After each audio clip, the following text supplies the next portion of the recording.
Welcome to the Helping Families Be Happy podcast, where we explore the often messy world of family, love, and relationships. I'm your host for this podcast, Adina Oberman, a mom, author, early childhood educator, and part of the Familius marketing team. I'm also the creator of Big Books for Little Hands, a site dedicated to connecting parents and teachers with the best books for the ups and downs of life with young children. We welcome today's guest, Scott Rubin. Scott is a Nice to be geek, here. a toy collector, reviewer, husband, and father to two young boys. Scott learned to appreciate football while playing in the UCLA marching band and has at times been a fan of baseball, NASCAR, MMA, and more. He strongly believes that baby naming books should be fun and thematic and is also the author of Naming Your Little Geek. This episode aligns with the Familius habits, learn together and play together. You can learn more about the Familius 10 Habits of Happy Families by going to the Habit Hub blog on familius.com. Welcome, Scott. We're so glad to have you here. Thank you. I'm glad to be here. So, for some of our listeners who may be joining us for the first time, can you talk a little bit about naming your little all-star and your first book, Naming Your Little Geek, and give us some information about what you can expect from those two books? Yeah, absolutely. When my wife and I were pregnant with our first, we obviously had a lot of concerns and thoughts about names, and both of us are really big geeks. So we thought about names in terms of characters who had had them, and we had this weird concern that we might be in a place where, like a comic book convention, for example, where we would say, "Oh, we would call our child's name," and somebody would say, "Oh, did you name him after this character that we hadn't thought of?" And it was just a weird concern that we had. And so we wondered, is there a book out there that described names by all the characters who've had them? And we couldn't find one. And my wife said, "Well, you should write it." And then so I did. So that was the impetus for naming your little geek, um, which was yeah, my first book with Familius. And after that, it sort of became a thing. Like I really enjoyed the idea of, I don't want to say I'm a revolutionary, but there are a lot of really boring baby naming books out there. They're just lists, or it's just culled from the internet, and it's not really. They might be thematic a little bit, but I really like the idea of having these books that give you a lot of information, not just here's what the name means. And they're very playful. I describe other characters in that case, or in this case, athletes who have had that name, and then I have a fun little twist on it, like how those might inspire a child that you give that name to. That's so interesting. I think that resonates with a lot of people. I think choosing a name for your child is such a huge thing. It's such a personal experience. Everyone wants their child's name to have meaning, Mhm. um, and to them, and also communicate, I think, a lot of interests and values to others when they, as their child is out in the world. So, can you talk a little bit about your process? How did you how did you compile all these names? I would imagine a lot of research was involved. Yes. I like to say that, in different areas of my life, I'm a fan of this or less a fan of that, but I really do love research. I'm a research guy. I always have been. Um, and yeah, working on first Naming Your Little Geek and now Naming Your Little All-Star. Both books took years, multiple years of research and writing. And yeah, and I really, really enjoy that aspect of it. I have wide ranging. I go to the library. I look at books. I look at for this one, almanacs and databases of athletes and records and Olympic records and just everything I can get my hands on. And then it's a matter of boiling all that down to, okay, what do I have in the book? And then at some point, Familia says, okay, stop, that's enough. Otherwise, they would be twice as long. What a great problem to have, right? To have too much Exactly. content. Yeah. So from your research and all of this great work that you've done, can you share some of the some maybe of your favorite or interesting names, and maybe why you chose them, what you wanted to represent as you were kind of getting this final list together? Yeah, sure. And so just a brief note in general, I wanted to include, and this is from both books too, I like to include a lot of what most people would call normal names. And that even applies to the previous book. So in classic science fiction, there's tons of George and Scott and Marie and things like that. And then I like to include the more offbeat names. Really easy in the previous book with fantasy and sci-fi names. And in this book, in naming, I got a chance to include names from all around the world. So I learned about names from Japan and all Europe and all these different countries and continents, which I love doing. Um, and then also, what's interesting is in doing something like this is coming across nicknames. And do I include a separate entry for a nickname if it's something that generally what I would do is if it could be a name on its own, then I might have it as a separate entry. For instance, Satchel. So Satchel is famous as, uh, Leroy Satchel Paige, the baseball player. So I have a separate entry for Satchel, which of course refers back to Leroy as well, and it talks about that because that's a name that, especially in nowadays, I could definitely hear somebody giving to their son or daughter potentially. Um, and then yeah, and then there are, the classic names. So my section on George is very, very long. Lots of Georges out there who have been professional athletes and sportsmen who have achieved a lot. Uh, I think my favorite entry, and so far everyone who has read the book, including my editor, has notably picked this out, is I have now pronunciation is not always the easiest for us Americans looking at names from around the world, but the name is Prapawadi, and there was a Thai weightlifter, and she won silver and gold medals at world championship events. And the Olympics were coming up. This was in 2008, and she really, really wanted to win Olympic gold. So she went to a fortune teller, and the fortune teller told her, if you change your name, you'll win gold. So she changed her name to Prapawadi, which has various potential translations, and she won the Olympic gold medal. Wow. So it's just like the coolest name athletic story that I came across.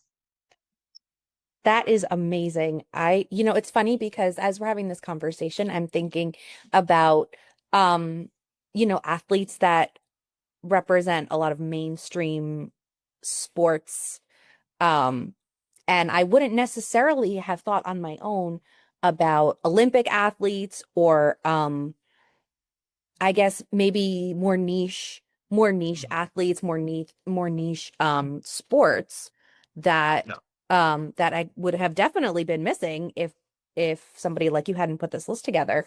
Um so you you mentioned Prapawadi, Mhm. and do you have any other favorite ones or ones that came with surprising stories? Um, it's maybe less about the names themselves, but the athletes who have had them, the athletes and competitors. Just as a side note, from what you were just saying, yeah, I tried to include as many different kinds of events in this book as I could research and discover. So there's a lot of traditional American pastimes. You got baseball, football, basketball, and things like that. Um, but I really try to range into cricket and rugby and these sports and events that are popular in other places around the world. And I didn't stop there. So I have a number of chess players, some esports players, your recent esports champions, really trying to cast a really wide net, as it were. And then also one of the things I'm probably most proud of with this book is I included a ton of athletes and competitors in the Paralympics and other disabled events. So because those people are just as, if not more, inspiring than athletes in any other field. But yeah, the stories that I came across with some of these athletes and competitors are just you wouldn't believe them if they weren't true. And some of the names, what was really cool is finding out these really interesting stories about the athletes who have had them. For instance, there was a weightlifter named Chuck Vinci, and his nickname was Mighty Mites, and he was only 4 foot 11 and a half inches. And he went to the Olympics and he participated in one event, and then he was going to participate in another one, but he had to lose weight. So he was a pound and a half over. So in the time between those two events, he did an hour running and exercising, and then he was still just over the limit. So he had a haircut to put him in contention for the new weight class. So I love these really unique little stories about, and obviously a lot of this book is about these big athletic achievements, right? You've got Michael Phelps winning this record amounts of gold medals. You've got Serena and Venus Williams winning all of the championships. But sometimes it's these off court or off the field uh, stories and things that they have achieved and tried that ultimately ended up in this success, which I think is really cool. That is really cool. And it's funny that you say that because you're talking about these sort of mainstream athletes and you mentioned nicknames earlier. I and the first person that came to mind for me was Tiger Woods. And I had Mhm. no idea that Tiger was a nickname, that his real Right. first name is Eldrick. Right. And so these, we know these people as, icons, and so we know these big names, we know them as these icons, these legends in the sports world, and um they become so prolific and their names become part of our, everyday vocabulary. And because of that, because they become so mainstream, we kind of don't really realize, um, or we don't really think about necessarily like what their names are, and and maybe how their nicknames have come to define them. So I think it's so wonderful to have a resource like this, for parents who are sort of at the beginning of that naming journey. Yeah. And they can sort of use these examples of all of these sports greats um to really help as they expand their family. Mhm. Yeah, and I love the idea of someone who, obviously there are sports fans who are going to pick up this book and look up their favorite athletes, their favorite competitors, and sort of relive those moments that they remember. And then there are going to be other people who are less interested in sports, but it's a great, you know, it's a great resource for coming up with names. And I always like to say, especially for my first book, that baby naming books are an interesting thing because obviously they have a very specific role, but they can also be used for so much more than just baby naming. I know lots of people who have my first book, Naming Your Little Geek, who use it for coming up with names for short stories and short story characters and naming other things in their life, which is awesome. I love that. So yeah, so this one I like to say that Naming Your Little All Star is it's part baby naming book, it's part sports almanac, it's part record book. I love to include world records that people have achieved, and especially in the more weirder sense. So yeah, and again, like you said with the nicknames too, absolutely. Whenever possible, I include nicknames that people use because we all anyone who's a parent, you know that yes, your child has a name, but there are lots of other things you call that child. Um, and so yeah, you can be inspired by the nicknames of famous people of these, champions and competitors who have come before. Absolutely. Yes, I think I think some people have a very clear idea in their mind when they're expecting a baby, and other people sort of, if you're anything like me, feel like there's almost too many choices. They need help Yeah. narrowing it down, and maybe they're looking for something really, really unique, but also with a lot of meaning. So I think that naming your little all-star and of course naming your little geek they both offer that, um, and also a lot of information to go along with it, not just a list of names like you might find if you Google it. Right. Yeah, exactly. It's but interesting that you bring that up about coming up with unique names. I actually just recently had some quotes in an article on today's Parents about this idea of the tragedy names. There's it's a meme, but it's yeah, giving children names that are purposefully spelled in a unique way or things like that. And I talked about how, that's not always a bad thing, right? We want to give our children names that will set them apart, make them stand out.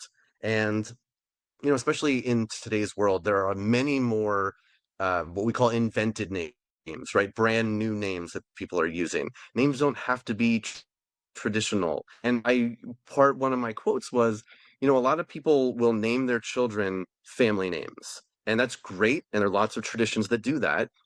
But if you come from a family where, your parents have invented a name for you, that can really give you a different kind of a connection to your parents and to your family, right? This is not just, you're not George the fourth or the fifth, right? Everybody has the same name, which again is fine. But in this case, the parents went out of their way to discover something or create something. And that's special. Absolutely. As you were talking, it reminded me of a page in a children's book that I read with my kids when they were young.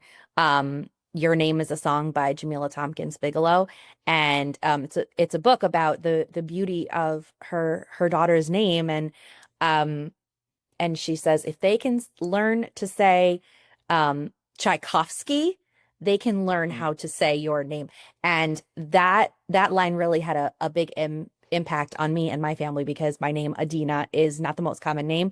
My daughter's name is Talia, which is not the most common name and also can be pronounced in a lot of different ways and often gets mispronounced, which can lead to frustration. And so that line really made an impact, we take all of we take all of this time and care in choosing the names we give to our children. They have so much meaning and they carry so much emotional weight oftentimes, and it's Yes. so important that we help our kids learn to um correct people politely, but correct people Yep. if they mispronounce their name or spell it incorrectly because Yeah. there is it's not just a name, it's so much more, which I think is exemplified so beautifully in both of your books.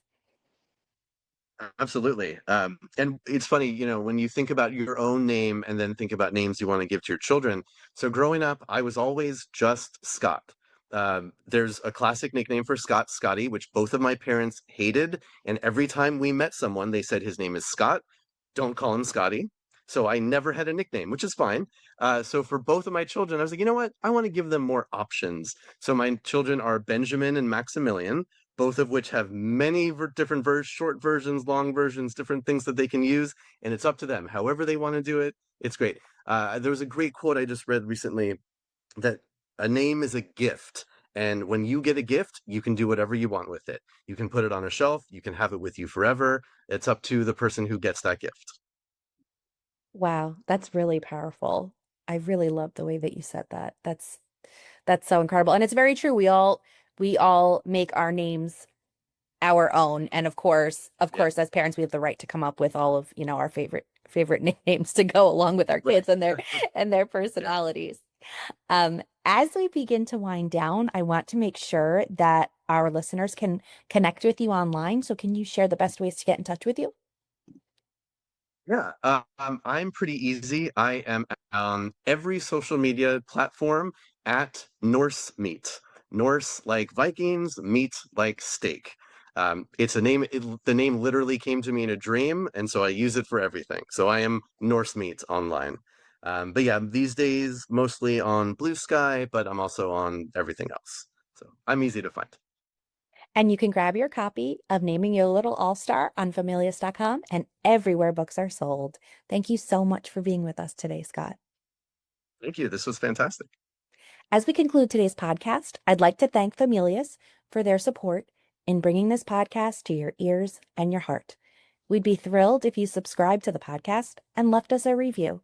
And when you're ready for that next amazing book adventure, we'd be honored if you'd choose a book from Familius. One step at a time, we can make the world a happier place.